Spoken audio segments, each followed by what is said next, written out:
new wine, if it comes out too early, is going to come off sour. You have to allow the Lord to refine you in a way that he needs to.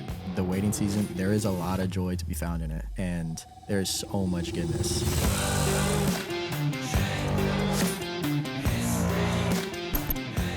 What is up, guys? Welcome back to the King of Hearts podcast. Today we have on our very first guest in our apartment. So welcome on Titus Galveo. Is that how you pronounce it? I mean, for the most part, I'd say Okay, it's what not did I do entirely wrong? accurate. It's okay. So Galvao. The AO though, it's a tilde. For all the fans out there that don't understand, Okay. I'm Brazilian American, so my dad's Brazilian. Okay. Which is interesting. We never talked about this before. We never talked about the pronunciation of my name. No, I just So assumed. it's like a ow. Galvao. Galvão. Yeah, it's pretty close. It's interesting because it's like the way your vocal cords, like Got the way they're it. trained when they're younger. Okay. And so it's really hard. Like any time I try to explain it to an American that doesn't speak a second language or Portuguese or something like that, it's just Galvao. it's difficult. But yeah, it's kind of like cow, Okay. like the OW, like cow. Love it. Love it. But yeah, what's up. Just tell us a little bit about like the story of you meeting us and like how this ended up happening, because this isn't something that we just decided to do like last night. You know, Right. like we've been planning this for a while. So talk a little bit about that. Man, it's actually crazy when you think about it.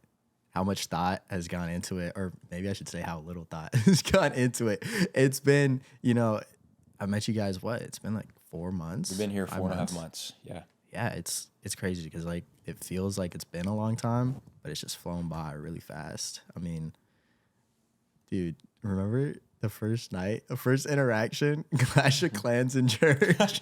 Okay, I thought this kid was like a complete hypocrite because man, we're sitting in church on. and I look over and there's just this kid on Clash of Clans. Yeah. And I'm like, this kid, I remember. I'm not being friends with him. Like He bumped my shoulder like this and like pointed at you. It was funny. It was so funny. That's actually wild. But look how far we came. Look at us Exactly. now. Exactly. Look at He's us not now. a Who- hypocrite. Just because you play games on your phone in church does not make you a hypocrite. It Just doesn't. laying it doesn't. that out there. It does But not, indeed. But it's actually funny because then that ends up being, a conversation starter. We meet after, the table service there, and then just kind of ever since then, just slowly but surely getting to know each other more.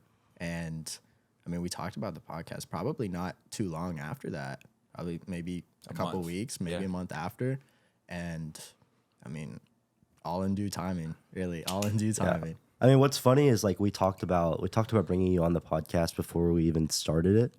So this was did. like right when I ordered all the equipment and we just got our first stuff, like our first microphones and everything coming in.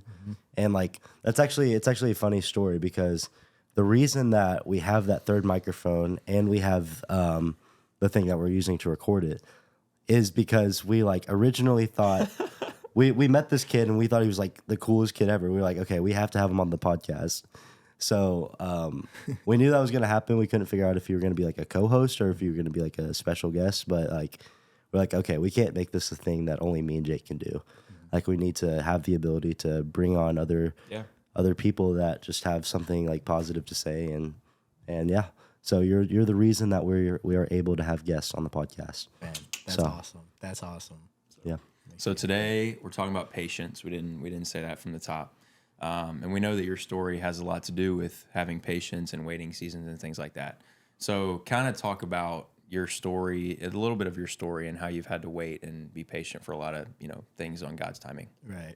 I mean, just a little bit about me. I don't even think we've talked too much about this in the past, but growing up, I lived in a couple different places, really, and I didn't really pay too much mind as to all that went on in all the different places I lived in. I just I lived for the most part in Houston until I was about 16. Family moved to Chicago 2 years, and then from then moving down to here. And I would say for sure that the time in Chicago, it was difficult, but it was a big learning curve, and even more so down here in Orlando. I moved down here about 2 years ago, and there was, it's really cool to look back on hindsight and see the growth that comes with that. Something like relationship, I guess, failure in a sense, which really helped align my heart with the Lord. That leading into, just waiting for athletics. I committed to Liberty University, and I was waiting for that next step, and just a matter of being diligent along that process before I got there. And I thought that was a place that I really wanted to be at. But ultimately, it became very evident that that wasn't what the Lord had in store for me. And it really, looking back on that now, such an answered prayer, something that, the Lord really does open and close doors. And just the more I pray about it and the more I would seek him, the more I realized that that was just a big closing door in my face. No matter how hard I would try to, open that door or keep that door open, that's just the way it was. And so now I'm back home. I was recovering from a longer term injury, which is cool to see now because that is something I've been waiting on for a long time. Waiting and, being diligent along that entire process. And now I'm starting to see, that light at the end of the tunnel is becoming a lot bigger. So it's cool. It's cool to see that. It really is super inspiring. But as far as the waiting goes, it's a real thing. It's a real thing. And I truly do believe, though, that it is one of the biggest blessings in life is that process of waiting. And the Lord has used that for me, at least, to open my eyes and soften my heart and open my ears to understand how he is moving in the now. Okay, so from back home, Liberty is a very popular university because a lot of our staff members at our church come from Liberty. Our college students doing, part school, there full time, and they're also coming here for a year or a summer, things like that.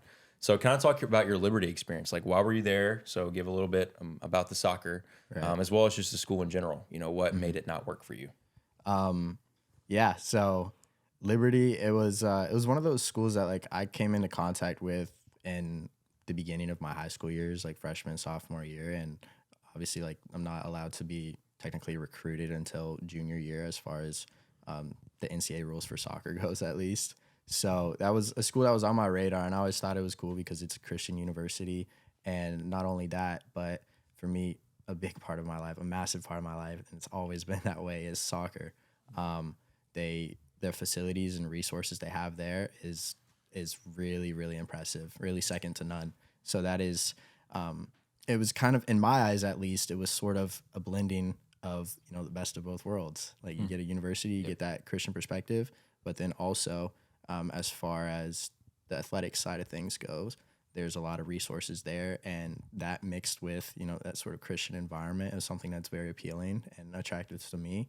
As far as, that's just how I was raised. And I thought that would be cool because for me, growing up in sports I played at a decent level throughout my youth career, I guess you'd say, but I never had an environment where it was like a Christian mindset, a mindset where all the guys wanted to honor the Lord, or at least majority of the guys. Like for me, I was always minority in that, and minority, if maybe the only one. So that was something that definitely played a big part in that. Liberty, the school itself, fantastic. I loved it. And even it was just such a big answered prayer because I can look back and see that God knew exactly what I needed when I needed that. And at that time, it was definitely like relationships coming alongside me. Like I met a bunch of really cool people, like my roommates, shout out Owen, Bryce, like all of them, not Josh. But the thing is, like, that was such a big answered prayer. And I could see that unfolding in the moment. And even though, the school was great, those relationships were great, soccer was a big disappointing factor about that, unfortunately. And that's what kind of led to me, stepping away from Liberty. It became very apparent that that is not the place where a program that would benefit me as an athlete. And it became very evident. It's a big blessing because that hurt a lot. It was very disappointing for that to come about, and that coupled with injury status, it was difficult because it kind of made me feel stuck in that sense. Like I know that this isn't the spot where it's going to help me develop, but then it's like, okay, what do I do now?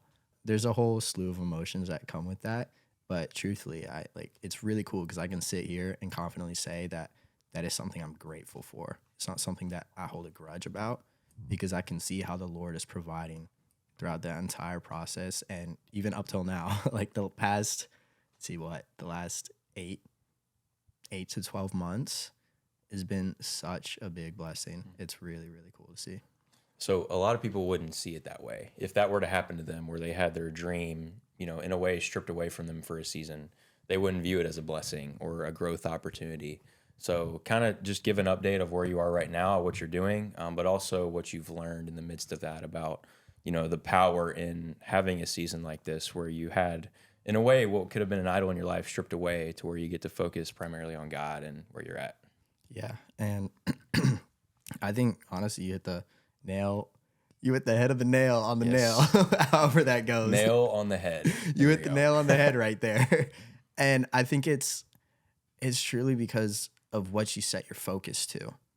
And oftentimes, I was reading this book about a month ago, and it's called The Ruthless Elimination of Hurry by John Mark Comer. And one of the key points in there that at least stood out to me was this concept of your attention driving your devotion.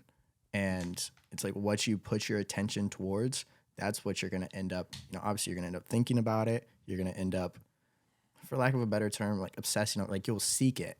That's what you're going to be devoted to. And in that time, like I didn't know what the outcome of all that was going on is going to be. I still don't know entirely. What I do know is that what was the biggest game changer for me was instead of focusing on that end goal, on that, that target of whatever I'm sort of fantasizing in my brain, whatever I, Titus, personally may want, which could be a selfish desire. It could maybe not be such a selfish desire, but ultimately it's me making a plan for my life. Like many are the plans in the mind of a man, but it's the Lord's will that will prevail. And just sort of shifting my eyes from that end goal and shifting it to Jesus. Because that's where, if that's where my attention is, I know that he's not going to lead me astray. And there's a lot of stuff along the way that, discipline and diligence, that it comes into play. And that's important because the moment right now, instead of focusing so much on the future and on the outcome and how good that's going to be, of course that's going to be great because I know that God, he cares about me and he cares about my heart desires, and everything he has for me are plans to prosper me and not to harm me. But the moment right now, like God's goodness is everywhere. It's just like you got to be willing to see it, and he will open your eyes to see it. And that's why I can look back and see his blessing and his hand of provision over it, because he opened my eyes to see that. I think our stories can kind of relate a little bit with your soccer experience and my sports broadcasting experience. Like for you had this big moment where you got to Liberty and you was like a fulfillment of your dreams in a way.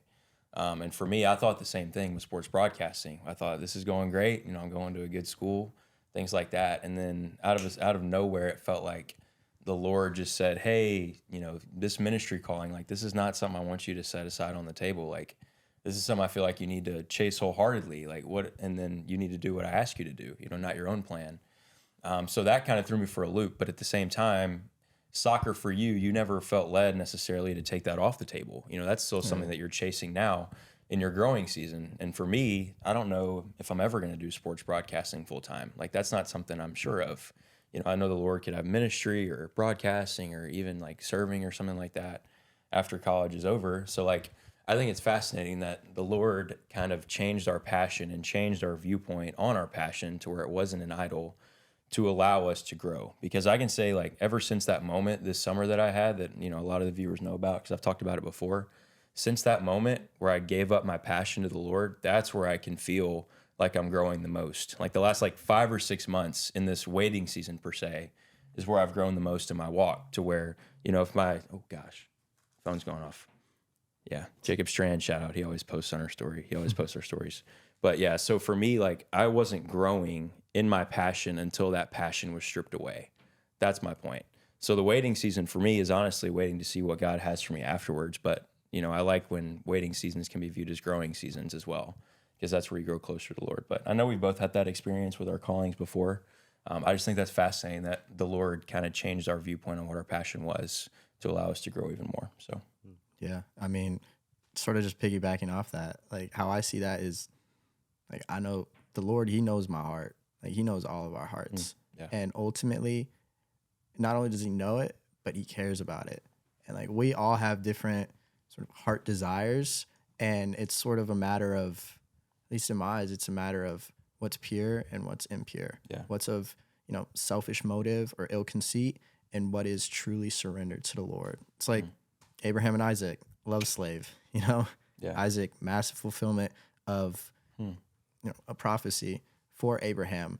Obviously, that's something that he's going to cherish and he's going to love. And that's what he gives his attention to.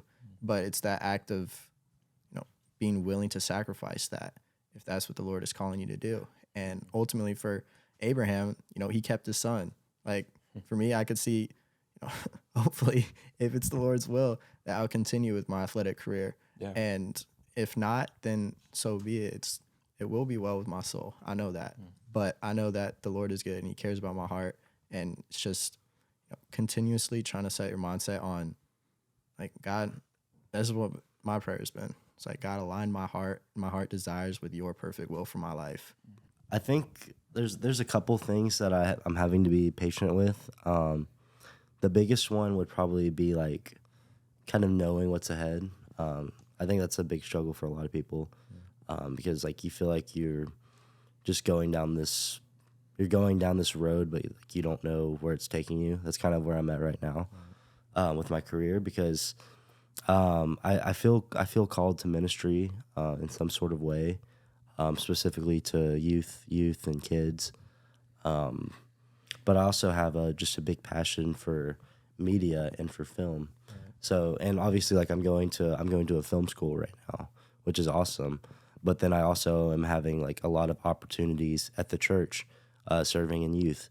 So I think I'm just kind of being pulled in both directions, and I'm kind of trying to figure out where I'm supposed to go next, because like it may seem like a long time, but we're gonna be graduated in less than 2 years, and and that obviously that's kind of like what we signed up for, going to like an accelerated university. But in all honesty, that's not a lot of time to know what to do next. Like I'm gonna need to have a job after college that like I go to every day, and like I don't know. There's not much freedom, I feel like, after college. So I'm just struggling a little bit with that. And then also I do feel a strong urge to like have a family. Like I've wanted kids for a long time. You say it every day. I know. He sees a baby, he's like, I want a kid. I want that kid. No, but really, like I do. Like I want a family. Right. And that's obviously something I need to wait. I need to wait until I have that other answer first, obviously, Right. because I need to have a stable career in some sort of way. But I don't know. I think that's just kind of what I'm going through right now. And then, yeah, obviously I'm a little sick. You can probably hear it in my voice, but I mean, I think your voice sounds great, but I won't dwell on that too much, because honestly, I think like you're not wrong. I mean, those aren't bad desires at all. And at least in my eyes, and I don't think they're bad desires in the eyes of the Lord either.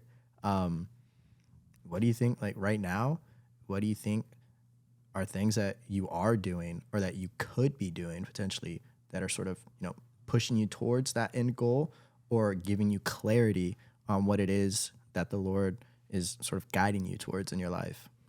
yeah, I mean, so one of the things I've been enjoying a lot recently is leading like our life groups on Sunday mornings. So I lead a group of 10th grade guys, and they're kind of like newer to the faith, or maybe they don't even want to be there at all. Right. So that's kind of like my group. But like I love them, and they're starting to like open up and stuff like that. And I just find a lot of joy in doing that. But then also like I'm having opportunities doing media at the church as well, which is kind of cool. It's all happening at the church. Honestly, like I've learned more so far, like not working at the church, but like doing stuff for the church than I think I have at school. Just because I've done a lot of like extensive like research and stuff before I went to school. I knew how to use a camera. Like everything that we're learning right now, I already know how to do. Right. And like that's not the school's fault. Obviously, it's made for people that don't know anything to become professionals. So I feel like I'm just kind of like a little bit above like beginner, Right. but like I don't know everything. But that's kind of the phase that I'm at right now. I feel like I'm learning a lot about working media and a lot about ministry all through the church. And like I met some of like the main media guys. Like we go to a big church, obviously. So I met some of the main media guys like 2 days ago, I think, maybe 3. I don't even know. And like I got their phone numbers and everything. And I feel like that was honestly like, kind of like a big open door, because right now like I'm just like on their list of people that they can call like if they need help. And like they offered to just let me like come on set with them or just help them out with something, and then also they can pay me for some stuff too, which is awesome.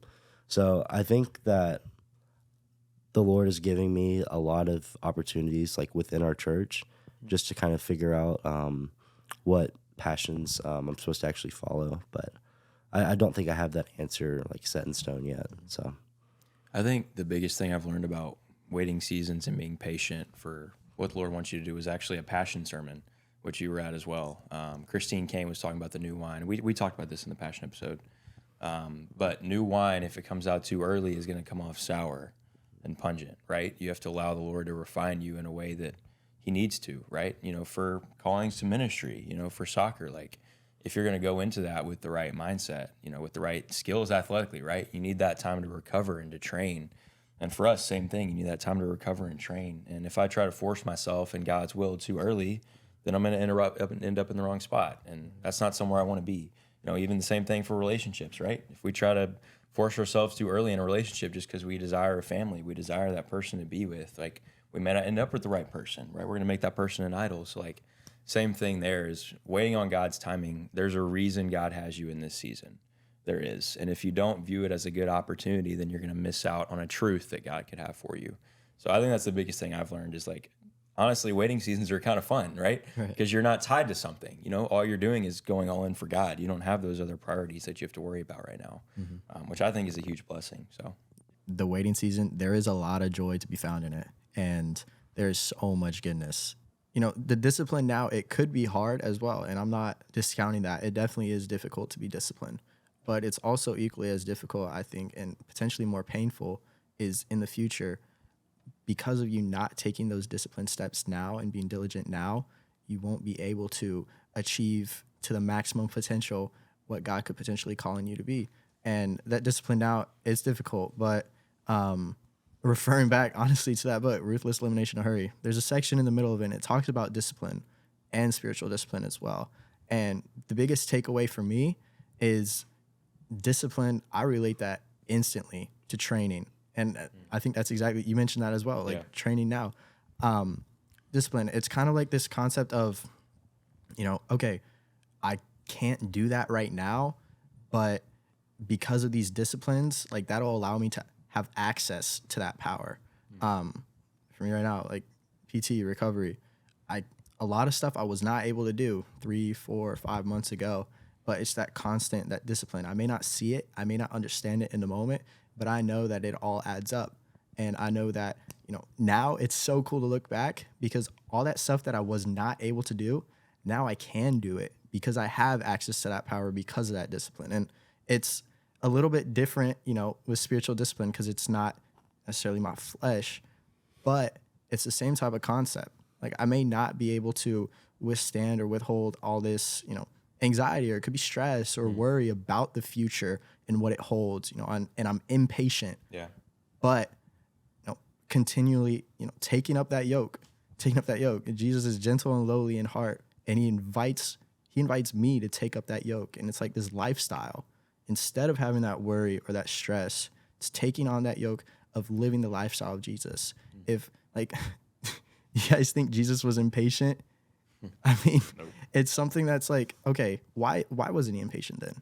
It's because like every chance he got, he would instantly go to the Father. His eyes, his mind was transfixed on God the Father at all times. And, you know, right now it's difficult. Maybe not every second of every day is going to be easy for me to fix my eyes on Jesus. But what I do know is that in difficult situations or difficult times, or it could be moments where the enemy tries to steal, kill, or destroy, I know that I can look to God, and I know that at that point, those disciplines, those spiritual disciplines, that'll allow me to access the power of the Holy Spirit. It's like if I don't do that, then it's like me instantly limiting the power of Christ that he can work in me. Right. And like, it may sound silly, but like, why would I want to do that? If I know that everything he has for me in store for me is good, then I would want to give him every chance possible to work in me and through me, sort of maximizing the potential now and being diligent. You know, that makes me think actually of Proverbs. I got my trusty Bible and trusty bookmark here. But in Proverbs 20 and Proverbs 21, Proverbs 21:5, the plans of the diligent lead surely to abundance, but everyone who is hasty comes only to poverty. Proverbs 24, the sluggard does not plow in the autumn. He will seek at harvest and have nothing. And that, for me, that resonates a lot because, okay, I'm a very action-oriented. I want to be, you know, doers, not only just a doer of my faith, but I want to make the most of the now in every chance possible. And I know that not only is there so much goodness now for me to witness and behold and enjoy, but I know that that's ultimately, it's going to make that victory in the end even more sweeter. Like, it's a win-win. It may be hard now, but just focusing and seeking the Lord now has been at least biggest big game changer for me. It's been such a big game changer. And I think that really does contribute to patience, because like I can wait for that because my eyes aren't so focused on the outcome, but it's focusing on the input. Because I know if I put that in that input, I know that the Lord honors that. And then I don't even have to worry about the output because I know that it's in my Father's hands. You know, my Father has it. You know, every single time the Lord will provide. Love that song. Yeah, Love it. In spiritual discipline, it is very important, but like, in all honesty, like just discipline in general is just so important. And I think that in order for us to be disciplined, we need to go ahead and wrap up this episode because Nice. that's a good ending right there. I love that outro. but yeah, so really, thank you guys so much for tuning in to this week's episode. We will see you back next week. Peace. See you guys.